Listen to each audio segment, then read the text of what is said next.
يا ريتني ما عملت له الخدمة دي. اوقات ممكن تحس بالندم ان انت عملت معروف في حد او قدمت له اي خدمة، وخصوصا لو الشخص ده ما قدرهاش وما شكركش كفاية، او حتى عمل بعدها موقف فيك ما كانش لذيذ. فوقتها بتحس ان انت ندمان ان انت عملت له الخدمة وان هو ما يستاهلش، وبتبقى عايز تسترد الكلام ده او تمنحها عنه. مثل الذي استرد ما وهب كمثل الكلب يقيء فيأكل قيئة.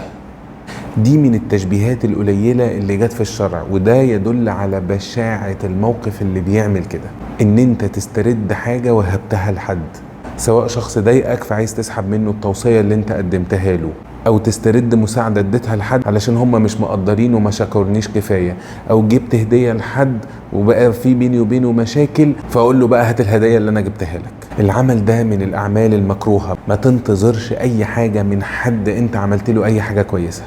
خلي دايما تفكيرك وتركيزك والاجر من ربنا سبحانه وتعالى. فلو حسيت ان انت جواك غضب وعايز تسترد الهدية بتاعتك وعايز تسترد اللي انت بتديه للشخص ده، افتكر الحديث ده.